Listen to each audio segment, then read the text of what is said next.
Fasten your seatbelts. It's going to be a bumpy night.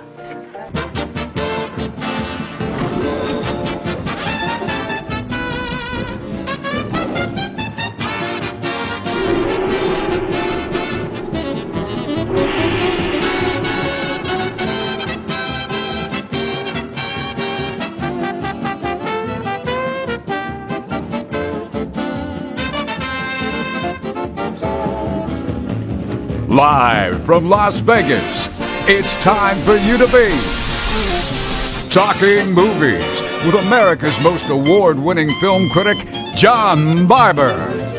You're being so gentle. I've heard you give reviews and you're so rough. You're saying. How would you have evaluated your own work in some of the films that you did prior to The Longest Shot? I mean, much better than you, my friend. Our next guest is one of those rare talents who has something to say and can say it funny. He's a writer-performer on the new Laugh-In and one of the most popular, outspoken, and entertaining personalities on the local news here in Los Angeles. He's won a half a dozen Emmys as a film critic and host of his own shows. Let's welcome Mr. John Barbour, right over there. Hi there, this is John Barbour, and thank you for watching Talking Movies, especially this edition.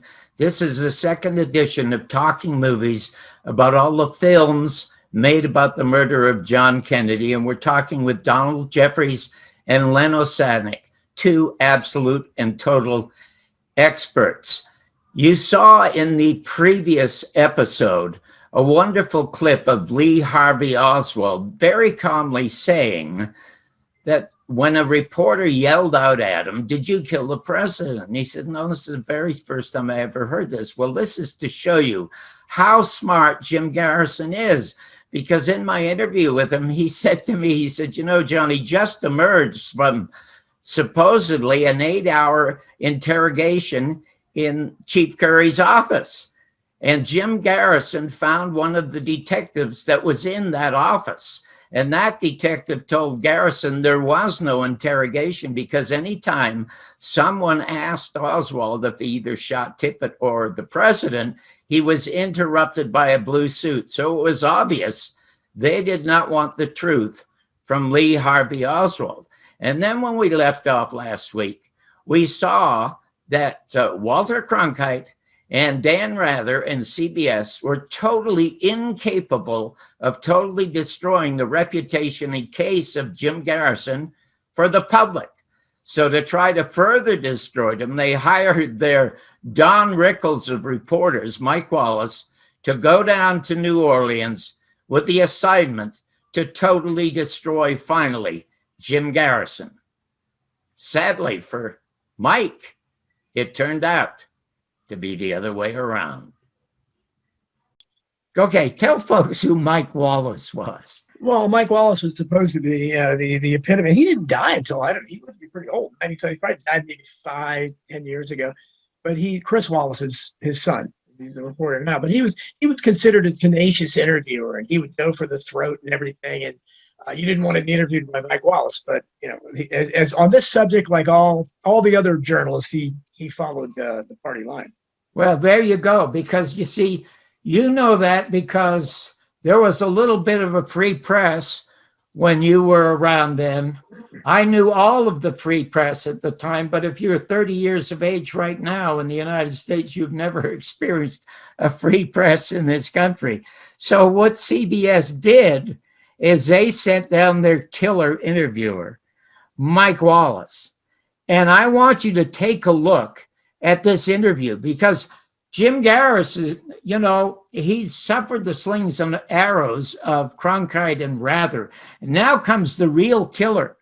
So he is not prepared for how Mike Wallace is going to start this interview.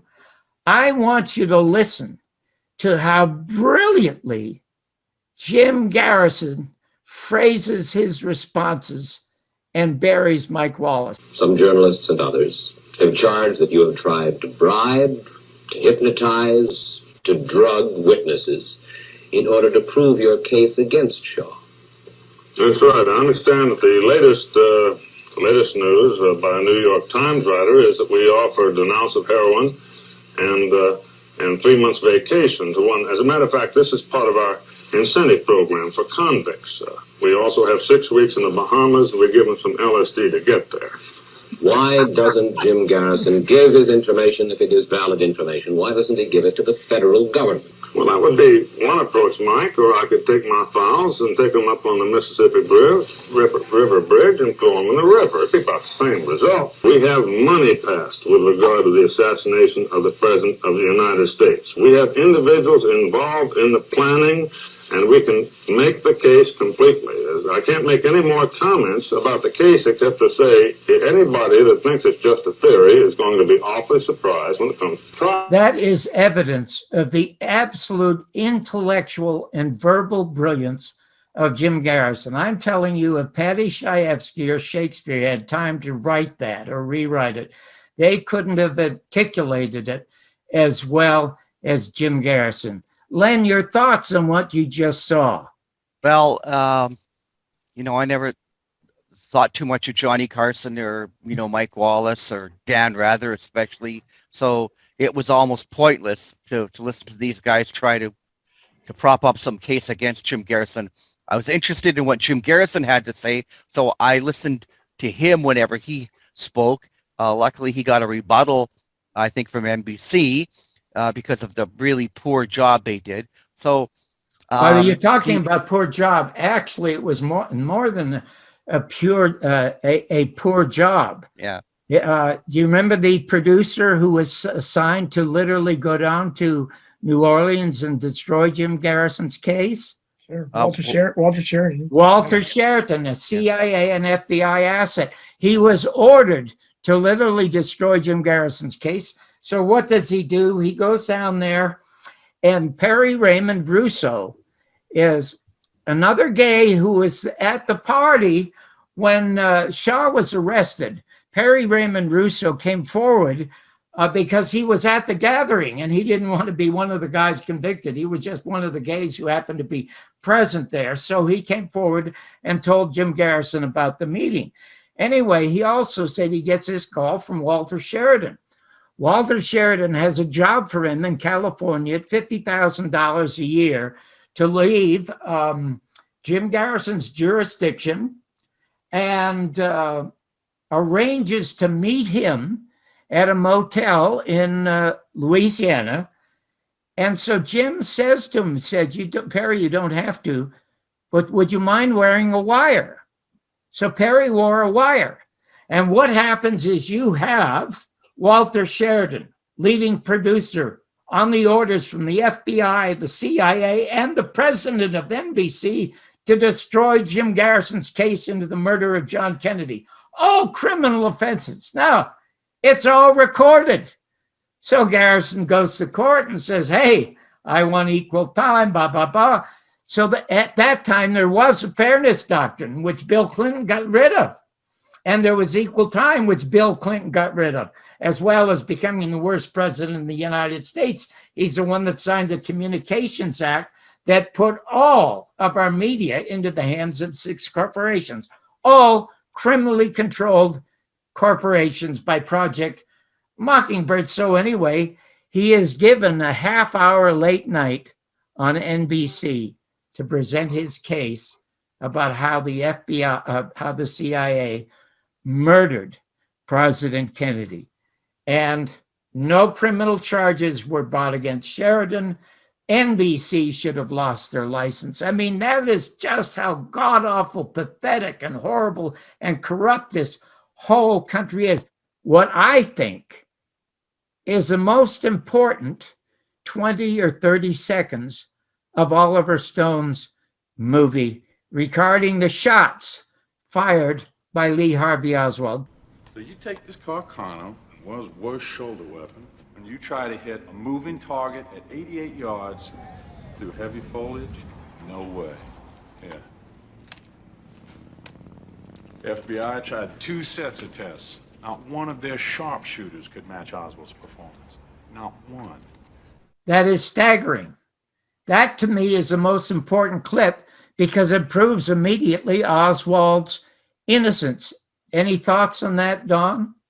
Oh, I mean, when JFK was made, you know, I had a general impression. I mean, I'd seen Platoon and War on the 4th of July and Midnight Express. So I was familiar with Oliver Stone's work, but I knew how the left in Hollywood had treated the JFK assassination. They'd ignored it like the plague. So when he was going to make it, I just instantly assumed that it would, you know, he would somehow conclude that Oswald did it. I was shocked when I started to hear that, hey, wow, he's going to go for the truth here. And he had Jim Mars and Oliver Stone's book and everything. So that was, boy, it really reinvigorated me, because at that point I was really disillusioned. I wasn't doing a whole lot of assassination research because I just thought it was a dead issue. We're never going to, you know, they're just going to continue this cover up forever.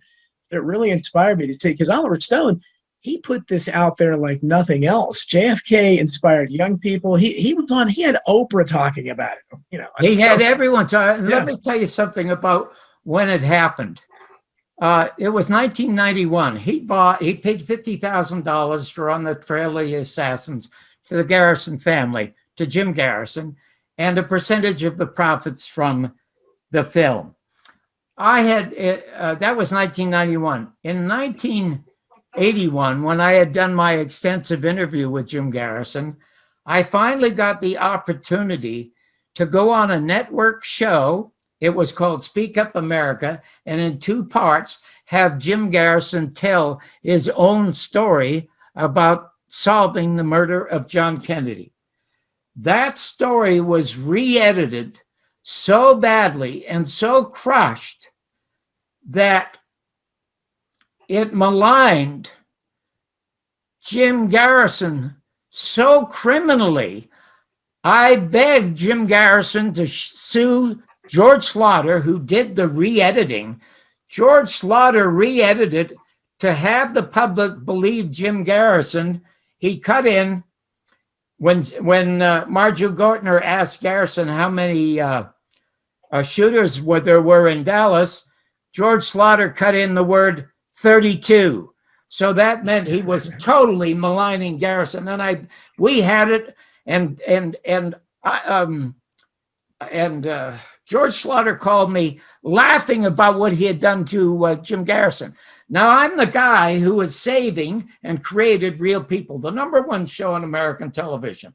Okay, but I agreed to do this story for him on another show, and he is recorded. So I called Jim in New Orleans, and I'm literally crying. I'm crying. And I said, listen, I don't know how it happened. I don't know how it happened, but here are the tapes. You will sue NBC. You will get more than equal time. You will get millions, and you will own George Slaughter. And he very calmly said, John, if I sued everyone who maligned me, I would never see my family. I would never be in my office. He said, just send me some Real People t-shirts. That's the kind of person we want. So we sent him some large Real People t-shirts and 5 for his children. And he sent us back a wonderful, wonderful thank you note. So now 10 years pass. And now I read that Oliver Stone, oh my God. Now listen, I am a monster fan of Oliver Stone for only one film. And that is the one, El Salvador. You're familiar with the film? Sure. James Wood's best film. It is the best political film ever made in America about America's intervention into El Salvador with the CIA. Wonderful, wonderful film. In order to finish that film, Oliver Stone had to mortgage his own home, which he did. So now along comes 1981 and the news comes out. And I have 3.5 hours of this footage. And I call Oliver Stone's office and I said, listen, I have 3.5 hours of the real Jim Garrison. It's not Kevin Costner. I would like to show this to Oliver. I would like him to executive produce a documentary called The Garrison Tapes that I would have creative control of because that's how Jim Garrison wants it, but he will be the executive producer and co-owner of it. He never answered me. He never answered me. And the reason I called, you may recall at the time when it was announced that he was going to make JFK, do you ever recall reading George Lardner Jr.'s attacks on him from the Washington Post? Sure. George Lardner Jr. was a CIA asset working for the Washington Post, and he called Oliver Stone Dallas in Wonderland. Yeah. So since he's not going to help me, Jim Garrison is now on his deathbed in 1991. And so I have called Liz Garrison. Liz Garrison talked to me often because I only talked to Jim twice after I was fired from ABC. That was once when I did the Tonight Show with Sinatra, and he called and asked for some of the jokes so they could use them. But the other time was during Watergate. And we talked about Watergate and all the connections between Watergate and the Kennedy assassination, and talked often to his daughter, Elizabeth, because that was the conduit to Jim. So Jim's now on his deathbed. And I call Liz, and she said, my father wants you to make his story. And he has asked us and the children to help you. So when can you come? And I said, well, I will come anytime. So I arranged to go to New Orleans. Now I get a call 2 days later from Liz Garrison. And she said, we just got a call from somebody identified as Rosie in Oliver Stone's office. And they're saying, don't ever let John Barbour get near a camera with Jim Garrison because he has a horrible reputation in America. Now, I don't know if that story is true. I don't know if Rosie is true or not, but that's what Liz Garrison said to me. And all I can remember ever saying about Oliver Stone was something very popular. You mentioned the movie Midnight Express. Yep.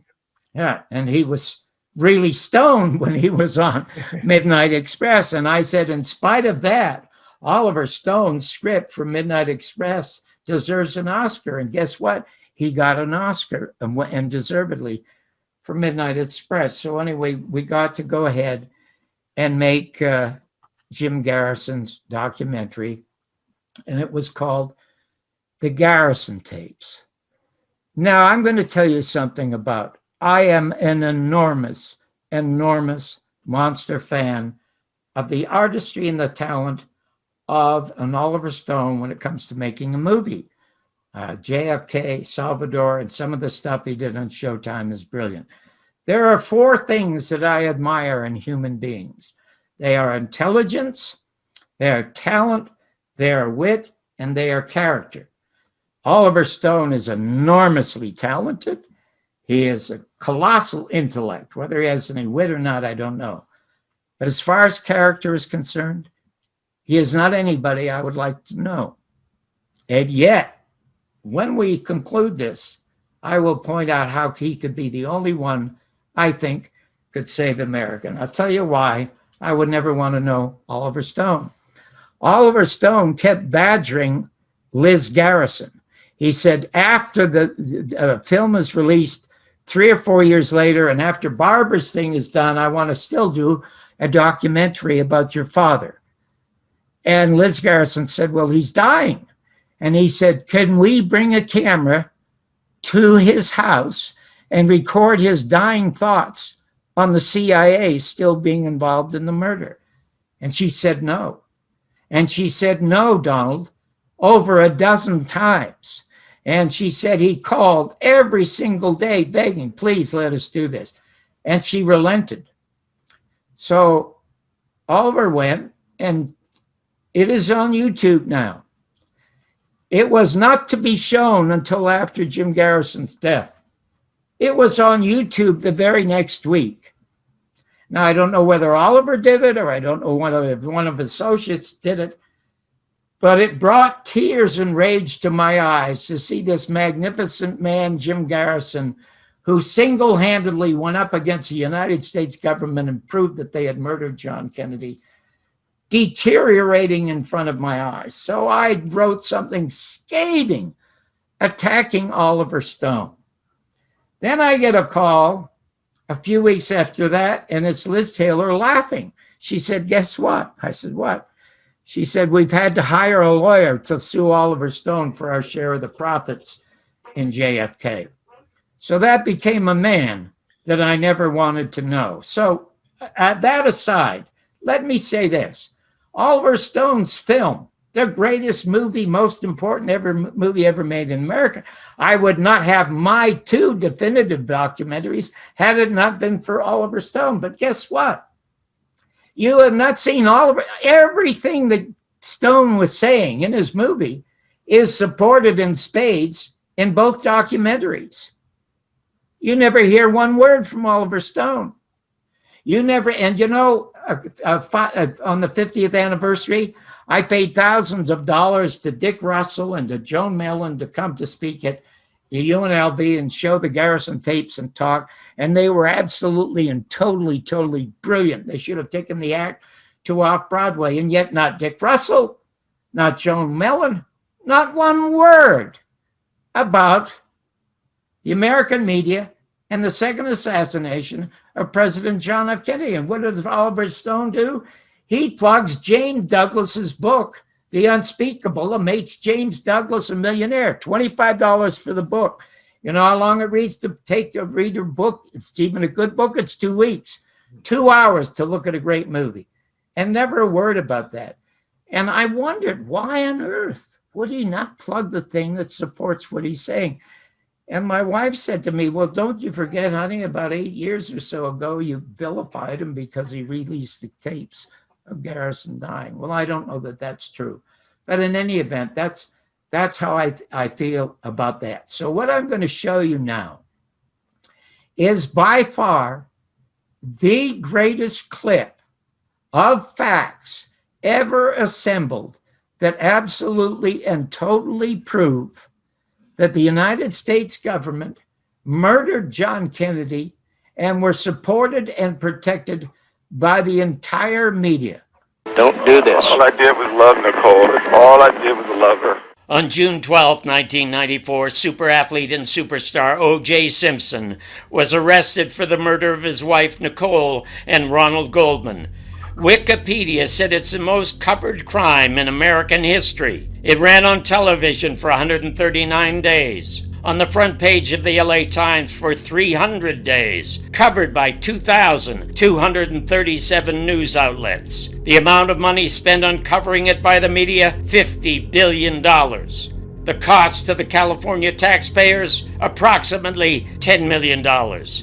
The number of witnesses who died mysterious deaths or disappeared, 0.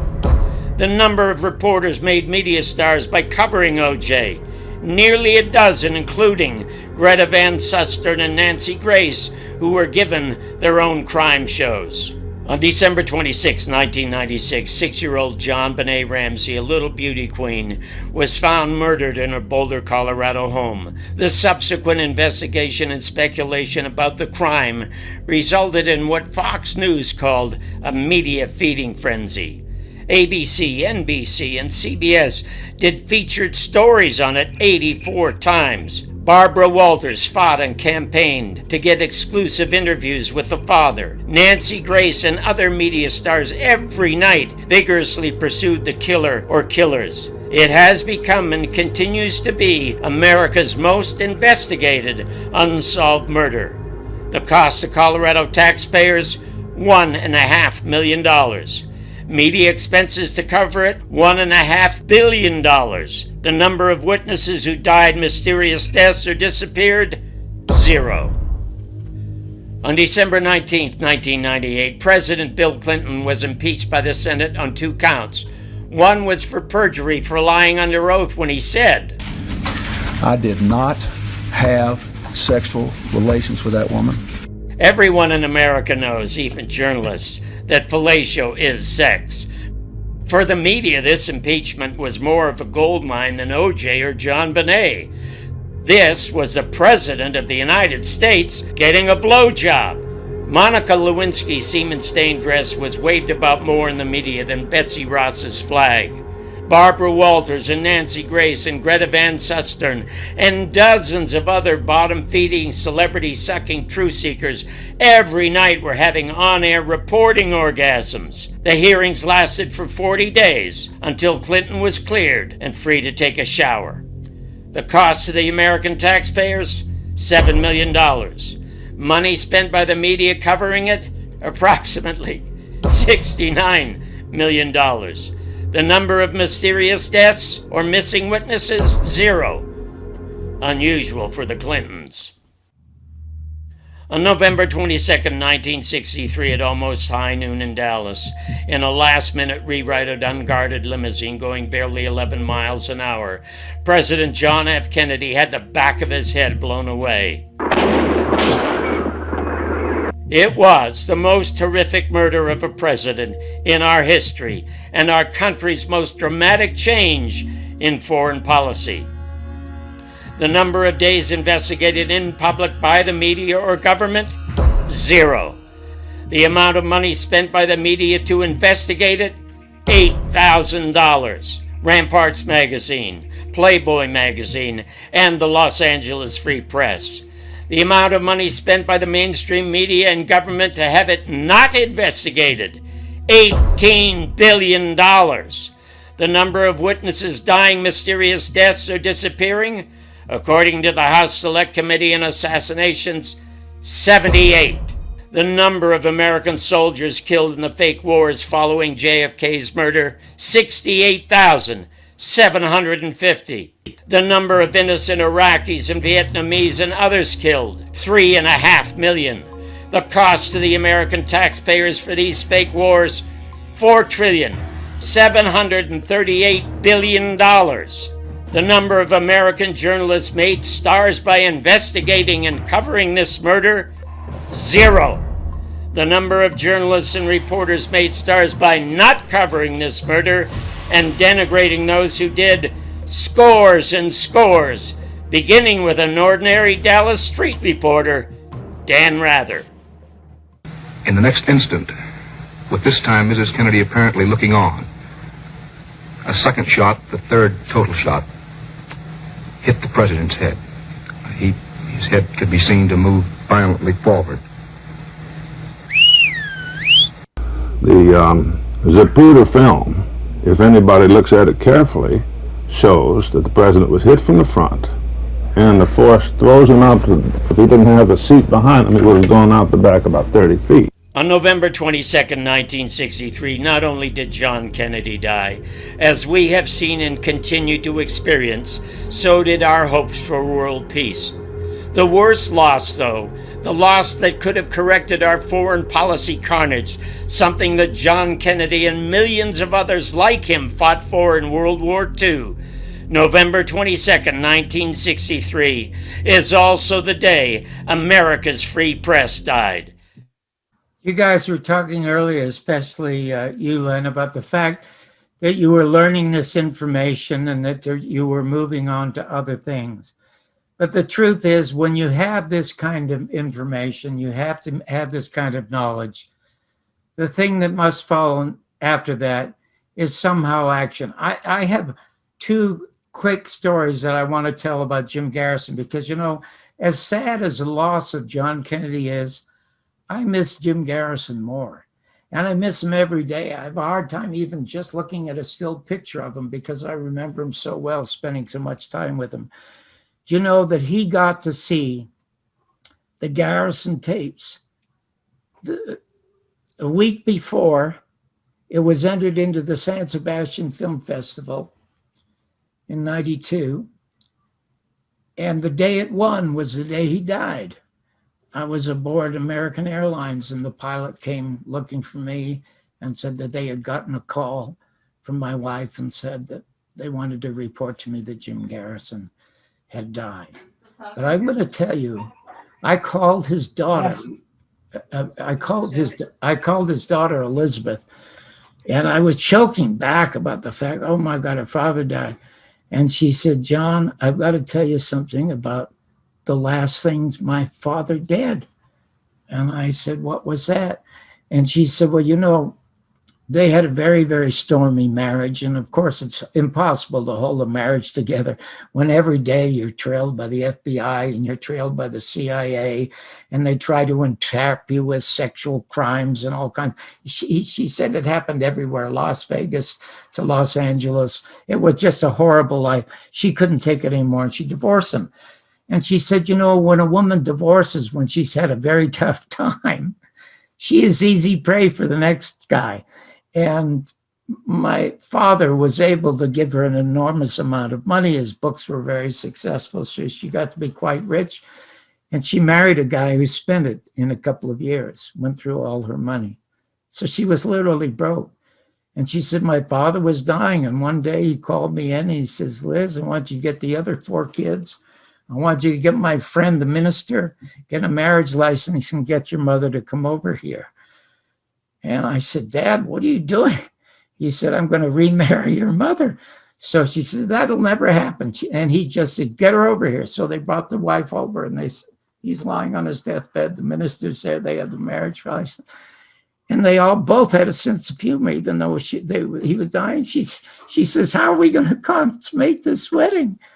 She says to him, and he says, you'll consummate it in the bank. So she didn't know what he was talking about. He said, listen, I don't want to go into how tough you've had it, but I'm going to tell you this, Angel. You've been a fantastic, tolerant wife. You look at 5 great kids that we have. You're going to marry me. I am a judge with a very substantial pension. And when I die, you're going to live on my pension. And that's what she lived on until the day that he died. And a little later on, I'm going to tell you a more important story about Jim when he points out the person that gave the orders to Allen Dulles to pull the triggers. So I just wanted to get a couple of thoughts about action. Do you remember a couple of years ago, Donald, meeting me and Brian Lloyd in Washington, D.C.? Oh, sure. One of the highlights of my life. Absolutely. Sure. Oh, well, bless your heart. Can you tell the audience what the circumstances were of me and Brian? Brian Lloyd was a fellow that came out of the woodwork who, from the time he was a teenager, collected all the media and newspapers about John Kennedy. And when he was heard I was making this movie, gave me boxes and boxes. He made major contribution and became my lawyer. And so we went to Washington, D.C. because we were going to go, mistakenly, I will tell you why, to the Justice Department, because it was a cold case at the Justice Department. I had put together, along with Brian Lloyd, a 10 Most Wanted poster.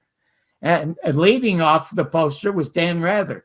Do you know that I've spent $500,000 making my films about Garrison. I'm never going to get it back. But I offered my last $25,000 with my wife's blessing to Dan Rather if he would come on the new documentary and answer one question. And that question was going to be, who was with you when you were looking at the Zapruder film before you broadcasted his head went forward? Of course, they turned us down. So in any event, getting to the, we went to, it was a press club, right? National Press Club. Yeah, absolutely. Yeah, we went there, and you were going to, you also were going to go to American University because that was the site of John F. Kennedy's, I think, the greatest speech by any president ever, his famous Peach speech. That's it. You're absolutely. We did that also, and thank God you were there also. Now, we had a standing room only at the press club, right? Right, and also had lots of great young people at the American University as well. Yeah, so now what happens is that myself and Brian announced that we're going to go to the next day with a wanted poster to the Justice Department to present it to them because it's a cold case. So we thought maybe some of these young folks and these reporters would show up. It was just me and it was just Brian. And Brian fortunately had his phone, so he was able to take the pictures of me doing that. But you want to know something? I made a dreadful mistake for 20 years. Because for 20 years, I've been telling the people, listen, it's a cold case at the Justice Department. But when you're trying to, listen, not even the President of the United States, when Congress says we have to release the CIA files, not even the President will cave in. They all cave in to the Justice Department and the CIA saying you can't release the file.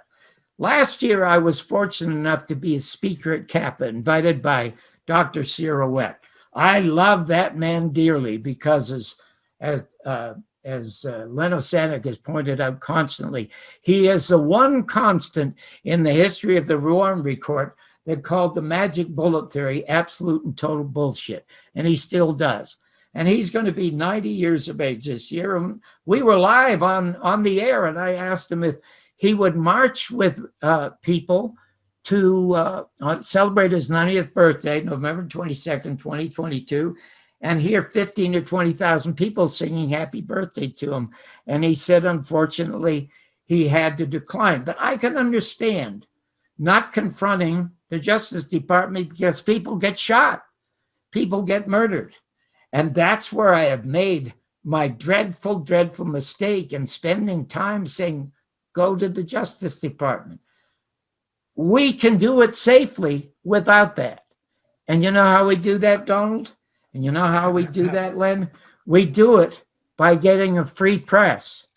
And we can get a free press a lot easier than you can imagine. Can I speak for a minute about what a free press was really like? Len, you're from Canada. Are you old enough to remember a guy named Father Coughlin? No. You had no idea who he was? No.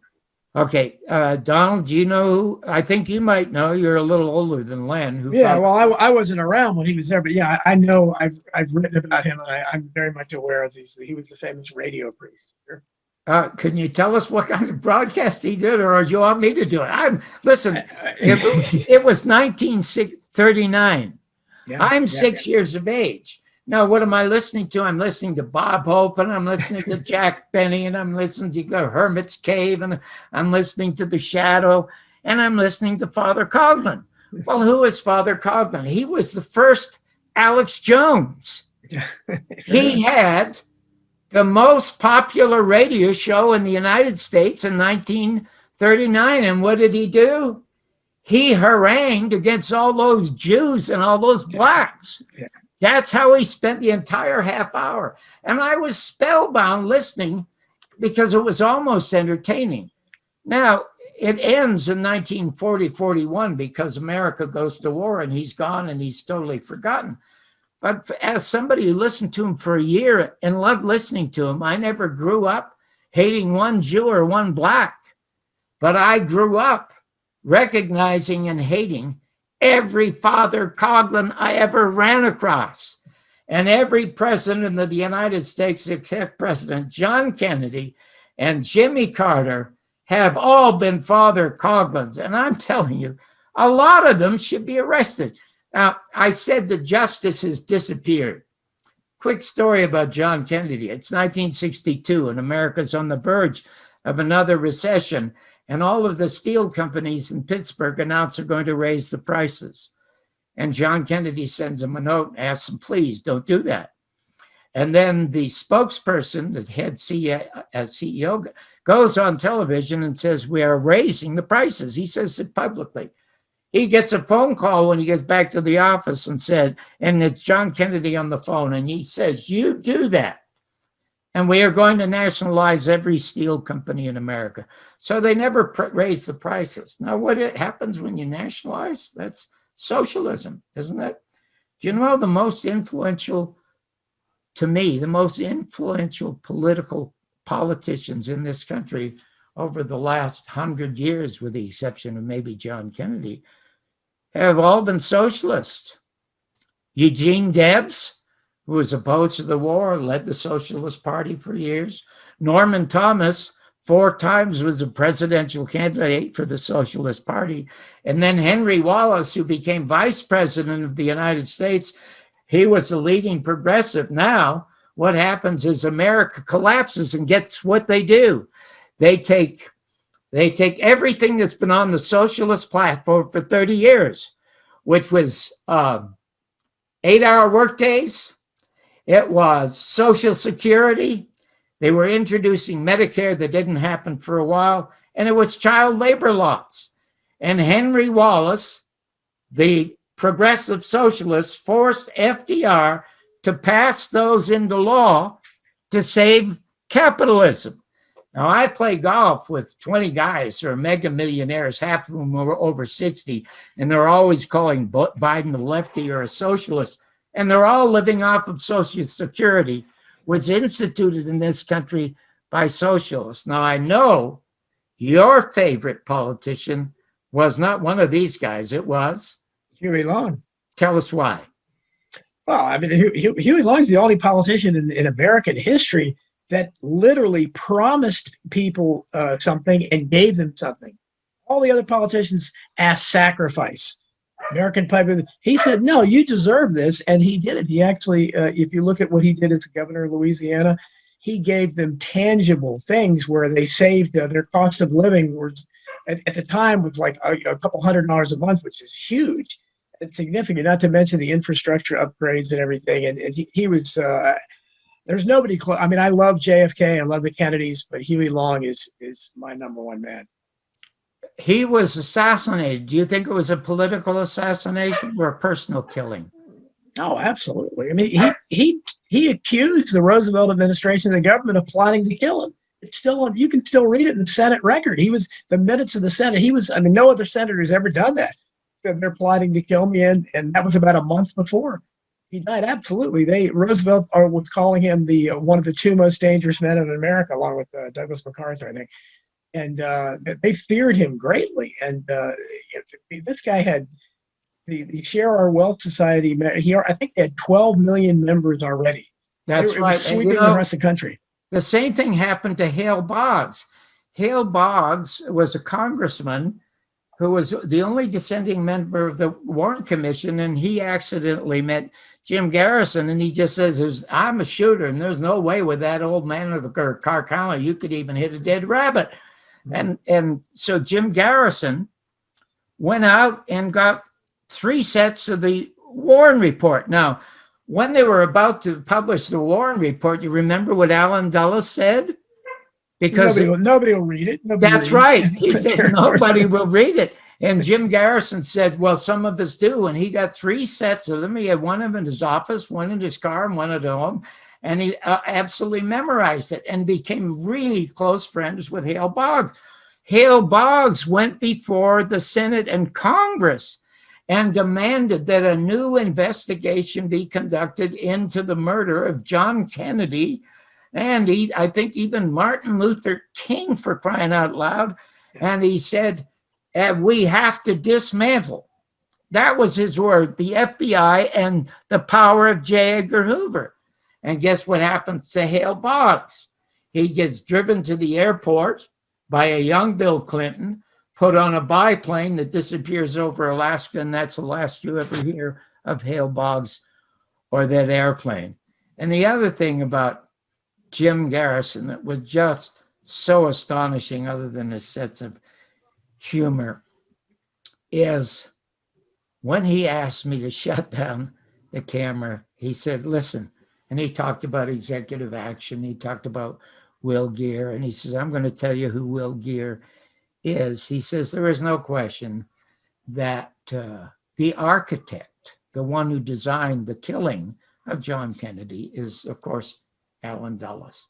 But he said, Alan Dulles, even though they're mega millionaires, John, they're only hirelings. And I said, well, how can you call the Dulles people? I mean, hirelings. He said, listen, they were employees. They were assigned to be head of the Central Intelligence Agency.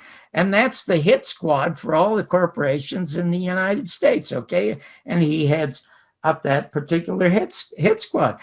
And, even during the Second World War, wasn't it IBM that supplied the computers to Adolf Hitler's Germany so that they could keep track of the numbers that they were putting on Jews' arms? And Standard Oil was still supplying them. I mean, it's so monumentally corrupt. But he says, John, they all take orders from the handful of people who actually own the country. He said, look, we elect, we don't select. John, it's the handful of the owners of the country that select. We are forced to elect, and as George Carlin said, they belong to a club to which we are not members, okay? So is it even vote is an absolute waste of time. He said this back in 1981. But he said, there is one guy who I think, I can't prove it, he said, who was the one who gave the direction to Allen Dulles to shoot John Kennedy, and I'll try to show you why. You see Averell Harriman, he's 71 years of age there, and he's assigned to be the eyes for the CIA and the military into John Kennedy's White House. At the time, there were 12,000 advisors put into Vietnam. They were put there by Dwight D. Eisenhower. In October of 1963, John Kennedy sits outside with Walter Cronkite, and he said, there will be no more advisors in Vietnam. I'm going to withdraw 1,000 a month until the 1964 election. There will be no Americans ever fighting Vietnam. We will send them arms and supplies, but it is their total war.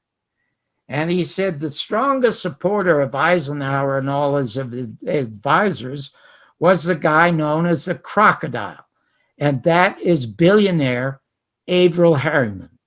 And this is what Averell Harriman did, is Averell Harriman sent a memo to Henry Cabot Lodge in Vietnam, in South Vietnam, with instructions to murder DM, who was John Kennedy's closest friend in Vietnam and would unlikely stay as Prime Minister or Premier of South Vietnam. And he is murdered 23 days before they murdered John Kennedy. And Jim Garrison produces this memo, which is memorialized in Wikipedia. It is actually Averell Harriman in print instructing Cabot Lodge to do this. It is sent over John Kennedy didn't even know it was being sent. Robert Kennedy didn't even know it was being sent. But after GM was murdered, Bobby Kennedy stumbled across the memo because now it was public. It was public what Harriman had the balls to do so brazenly. Bobby Kennedy almost got into a fist fight with Averell Harriman. And Harriman got so pissed at Bobby Kennedy, he went to the New York Times and said, you know, these Kennedy brothers, they're both nuts. And that's an actual quote from Averell Harriman. And then on November 22nd, they shoot John Kennedy. Now, there was a time when it looked like the House Select Committee on Assassinations might be a winner. Can you remember, Len, the first appointee to be the investigator at the House Select Committee? Sprague? Huh? Richard Sprague? That's right, Richard Sprague. Tell the audience who Richard Sprague was. You're better to do that. Okay, Richard Sprague was a tough investigator and a lawyer in Philadelphia who sent a lot of Teamsters and a lot of politicians to jail. And he was appointed to head up the House Select Committee on Assassinations. And in our documentary, The American Media and the Second Assassination of President John F. Kennedy, this is what Richard Sprague actually says. He said, we have a staff of 6. Not one of our employees or detectives or researchers is with the FBI or the CIA because they are the ones this 6 is going to investigate. And immediately, the 400 assets of the CIA in the media, in the Senate, in the Congress, all ganged up on Richard Sprague. And he talks on camera about how he went up against the CIA and they got rid of him. And they brought in that hack, G. Robert Blake. He did what they all do. They blame the mafia. And I said from the very beginning, listen, if the mafia shot the Kennedys, there wouldn't be a pizza parlor in America, for God's sake. They were just all hireling. So it is ridiculous to try to take on any government legal organization, be it the FBI, be it any DA, and there are no Jim Garrisons in America anymore. But we do have one thing, and one thing only, that you're safe to protest against. And I'm sorry I never thought of it sooner. And I wouldn't know how to organize it. But I'll tell you, I think there's only one person in the United States who can literally save this country.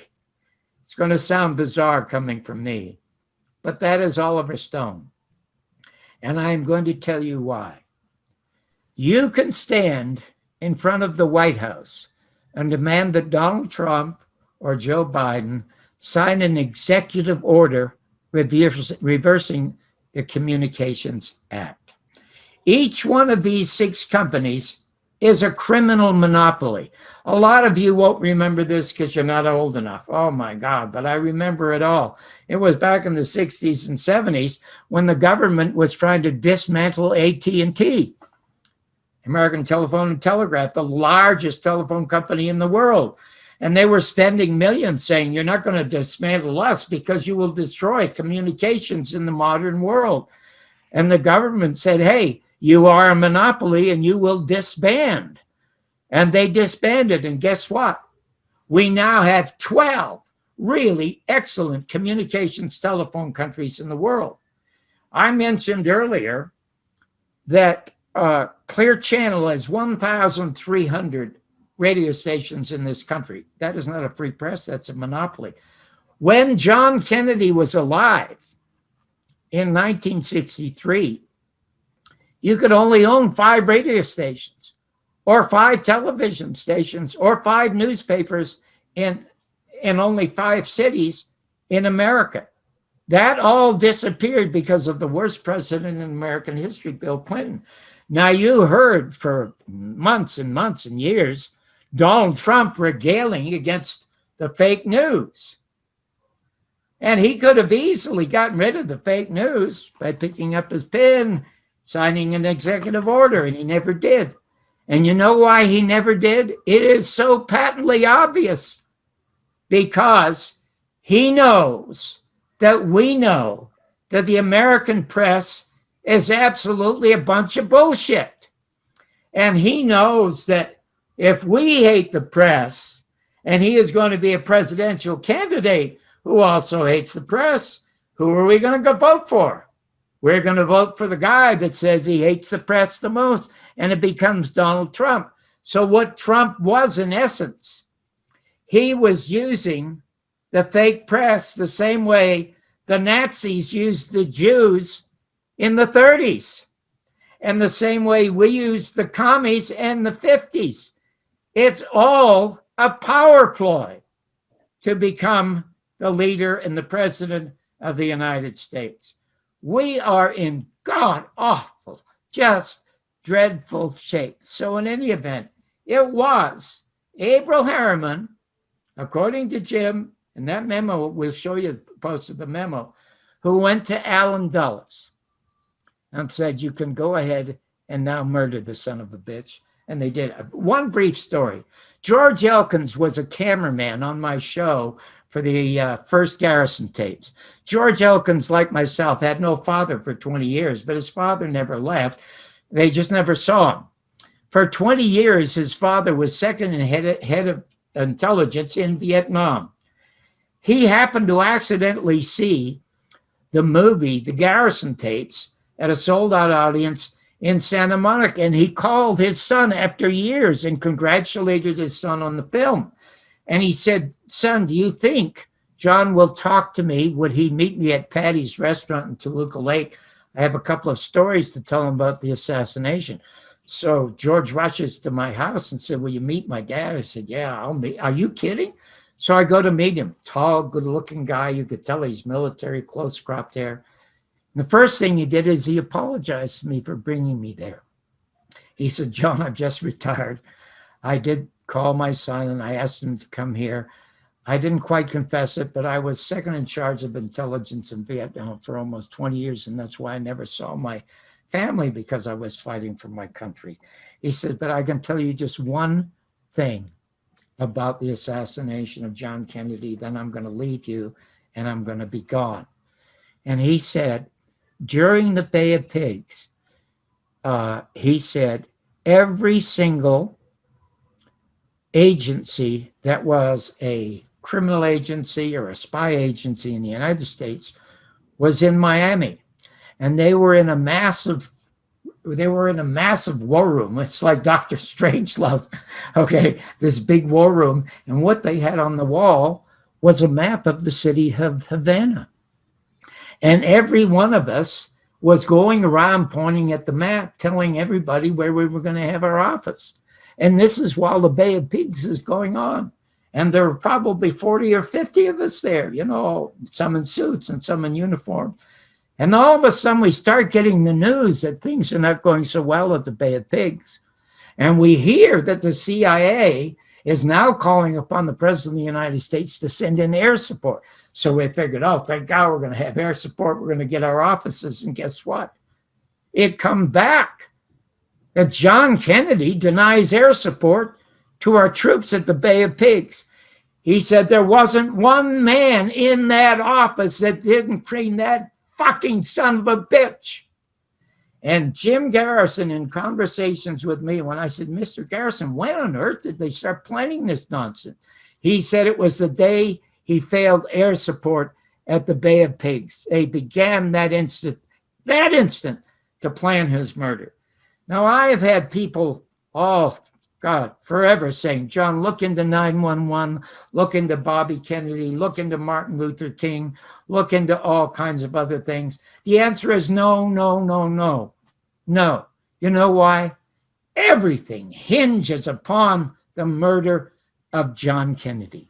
Now, I'm going to tell you finally how radical I am, because I have a lot of people saying, what would you do, John, if you were president of the United States to fix America? Well, first thing, I'd do two things. The very first thing is I would restore the free press, because when you get a free press, you may get a lot of Father Coughlin's, but you're also going to get a lot of Len Osanics, and you're going to get a lot of Donald Jeffries, and you're going to get a lot of brilliant reporters who are going around tell the truth of what's going on. So you should, anybody should be allowed to say anything that does not involve the harm to any other human being. I do not think any corporation or any human should have either physical or financial control over another human. And 95% of every American is a debt slave. That's a couple of million people in this country are debt slaves. They are owned by somebody else. So in any event, the other thing that I do, I'm telling you, this is how radical I feel sometimes if I were president.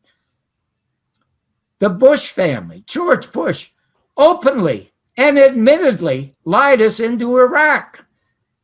He destroyed an ancient 5,000-year-old civilization, murdered millions of people, including hundreds of thousands of our own boys, 18 of whom commit suicide every single day. You know what I would do if I were president of the United States?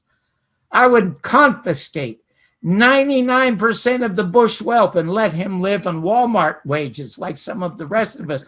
And I would distribute it amongst the victims in this country and Iraq of that man's lies. I would also do the same with the Lyndon Johnson family. You do not know how corrupt that family is.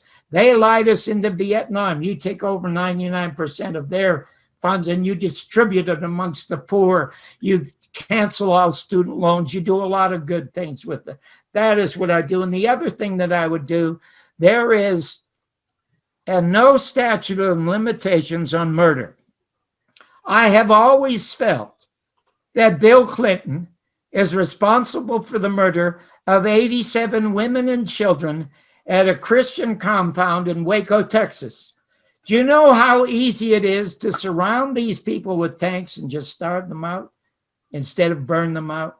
And I would see if it would be possible to bring charges of murder against Bill Clinton.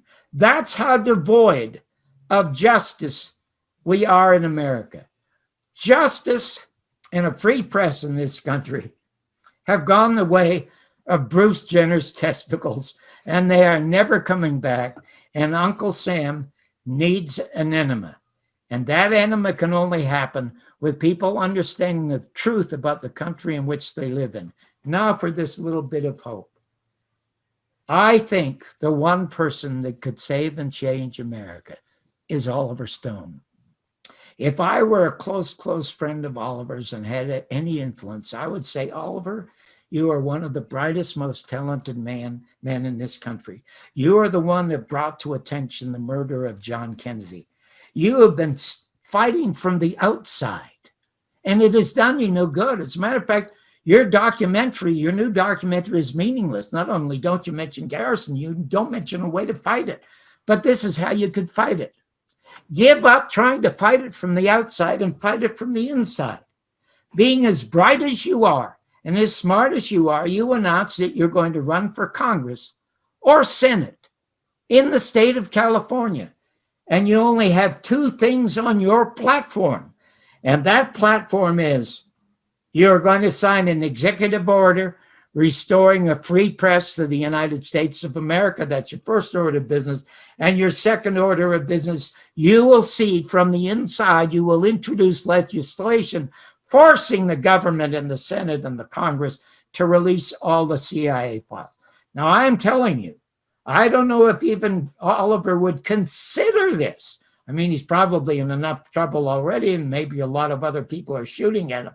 I would bet every single penny that I have, if he ran for Senate or Congress in the state of California on that platform alone, he would get the largest victory of any politicians who ever ran in this country in 100 years, because we all know deep down how right Oliver Stone was in his film and how right Jim Garrison was. So as Hamlet would say, that is a consummation devoutly to be wished. Len, I cannot thank you enough for being here. Your enormous work, oh my God, it is incredible. Please send me again that interview with the author of The Parallax View. I want to share it. And Donald, thank you so much. And I hope you have a little better luck in dealing with the authorities about the passing of your brother. And I guess I have to say to both of you, God bless you. Thank you. Again, thank you so much for watching these 2 hours, which I think were the most important 2 hours that we've done so far in this show. And so for yourself and for your family and for history, I would suggest that you go to Amazon, and for only $2, you can acquire forever the Citizen Kane of all JFK documentaries.